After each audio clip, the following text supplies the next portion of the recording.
बढ़ेंगे आगे और अब बात करेंगे वसुंधरा राजे की देव दर्शन यात्रा की। भले ही सियासी जानकार इसे जनता की नब्ज टटोलने का राजे फॉर्मूला बताते हैं, लेकिन खुद राजे ने सभी अटकलों को विराम देते हुए साफ किया कि उनकी ये यात्रा सिर्फ धार्मिक है।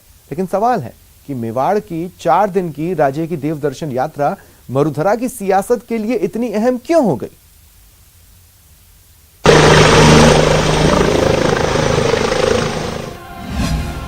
वसुंधरा राजे की देवदर्शन यात्रा। हमारे अखबार वाले भाइयों ने तो बार बार लिखा यात्रा शुरू कर रहे हैं, फलाना शुरू कर रहे हैं। कोई राजनीतिक काम नहीं है भैया, ये राजनीतिक काम नहीं है।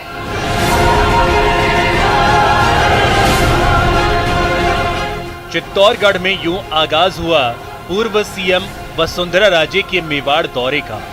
बड़ी संख्या में समर्थकों से घिरी वसुंधरा राजे देवदर्शन के लिए मेवाड़ पहुंची हैं, लेकिन जनता के दिलों में राज करने वाली नेता के रूप में मशहूर राजे देवदर्शन के बाद जनता के सुख दुख में भागीदार होने से अपने को नहीं रोक पाई।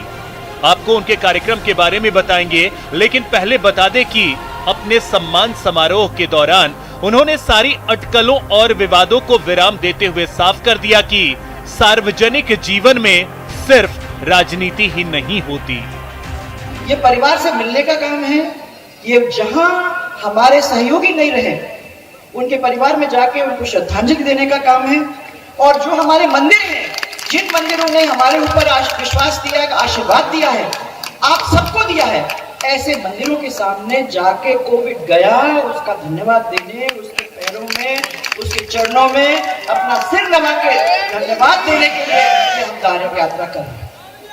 ये एक दफा अच्छी तरह से समझ लो आप लोग सब लोग।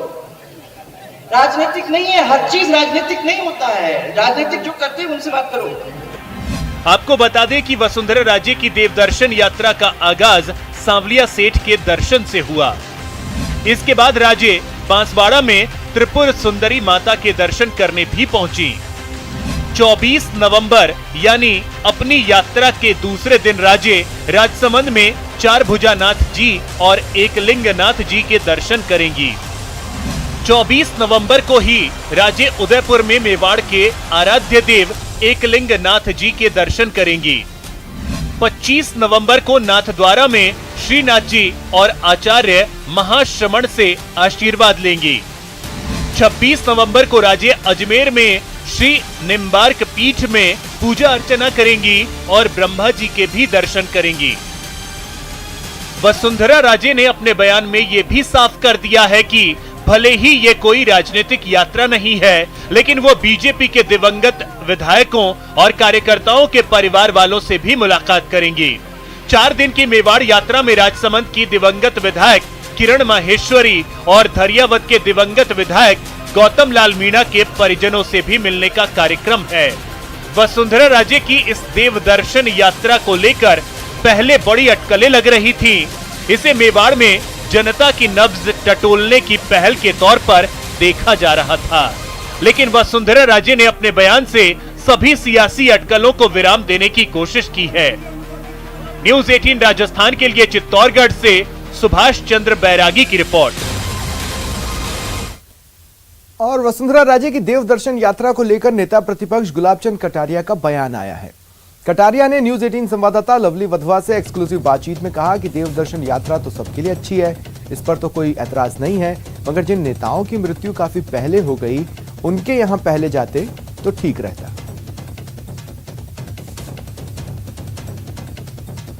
राजस्थान में इधर अशोक गहलोत सरकार का मंत्रिमंडल विस्तार हुआ, उधर वसुंधरा राजे ने अपनी देवदर्शन यात्रा की शुरुआत कर दी है। इस वक्त हमारे साथ में नेता प्रतिपक्ष गुलाब चंद कटारिया जी हैं।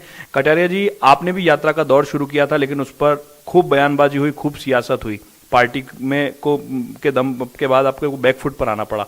किस तरह से देखते हैं सर आपको वसुंधरा राजे की इस देवदर्शन यात्रा को? देखो, देवदर्शन यात्रा तो सबके लिए अच्छी है। कोई भगवान के दर्शन करने जाए तो भगवान हमेशा अपने भक्त का इंतजार करती है, उसमें तो किसी को एतराज नहीं। पर मैं सोचता हूँ जिन लोगों की मृत्यु इतने समय पहले हो गई, अगर इस समय जाने के बनिस्बत पहले जाते तो उसका और भी अच्छा उनके परिवार के लोगों को जो है ना एक तरह से ढाढ़स मिलता। मैं सोचता हूँ इन दोनों को जो जोड़ा है उस जोड़ने में मेरे को लगता है कि देव दर्शन सबके लिए खुले हैं, उसमें किसी को कोई ऐतराज हो ही नहीं सकता, आराम से करें। ऐसा नहीं लगता कटरे जी देव दर्शन के साथ में जनता दर्शन भी है, ताकि अपने आप को, अपने फेस को लोगों के बीच में भुनाया जा सके और बताया जा सके पार्टी को कि हम मजबूत हैं? देखो, मैं इसके बारे में ज़्यादा विवाद में नहीं पड़ता हूँ। मैं हमेशा एक पार्टी का बहुत ही निष्ठावान कार्यकर्ता हूँ, बहुत साधारण कार्यकर्ता हूँ, छोटा गरीब से घर से आया हूँ और अभी इतने सालों से मैं काम कर रहा हूँ। मैं इन बड़े प्रपंचन में नहीं पड़ता हूँ, पर मैं इतना ज़रूर सोचता हूँ कि निश्चित रूप से हम सब की जिम्मेदारी है, जिसको पार्टी ने बनाया उस पार्टी की हिफाजत करना उसका धर्म बनता है, उसके बारे में ख्याल रखना चाहिए। कुल मिलाकर के राजस्थान की सियासत लगातार गरमाई हुई है और अब वसुंधरा राजे की यात्रा को लेकर के पार्टी खुलकर के कुछ नहीं कह रही है, लेकिन पार्टी में अंदरूनी तौर पर चिंतन और मंथन का दौर जरूर चल रहा है कि आखिर इस यात्रा के पीछे क्या कुछ है। Lovely Wadhwa, news 18 Jaipur. रुकते हैं ब्रेक के लिए।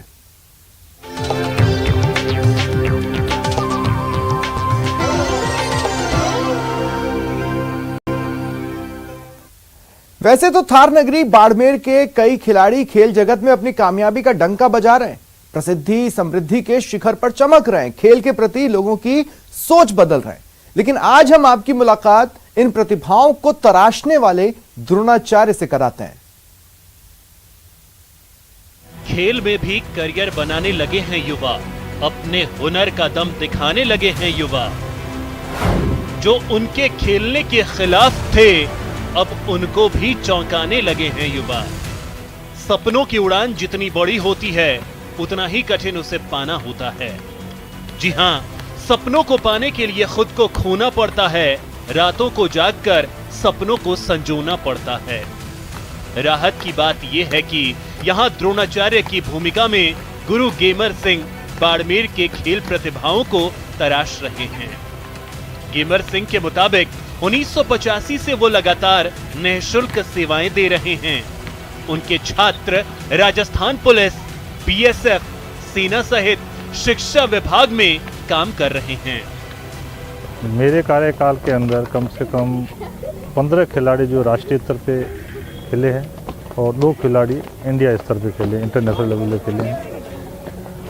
और जो मैं आज तक मेरे ग्राउंड में जो भी बच्चा खेला है उसमें से कोई बेरोजगार नहीं है, सब इन जॉब है।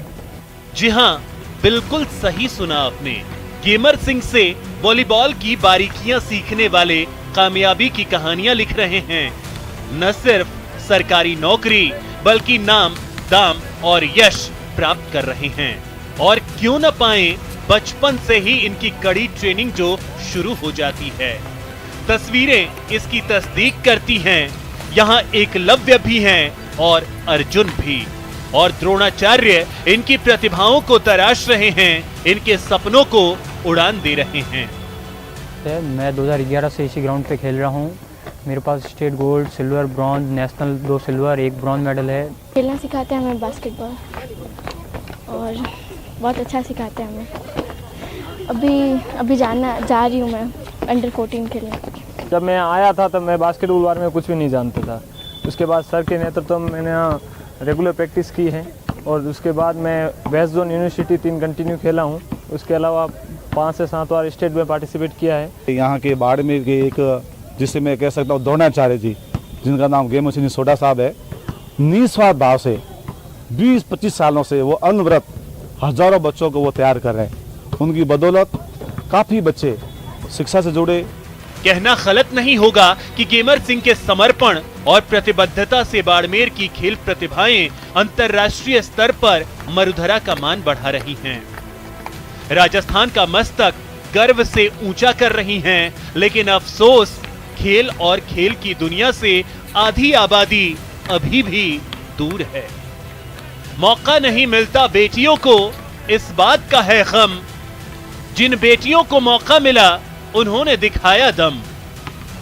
न्यूज़ 18 राजस्थान के लिए बाड़मेर से प्रेमदान देथा की रिपोर्ट। फिलहाल इतना ही, नमस्कार।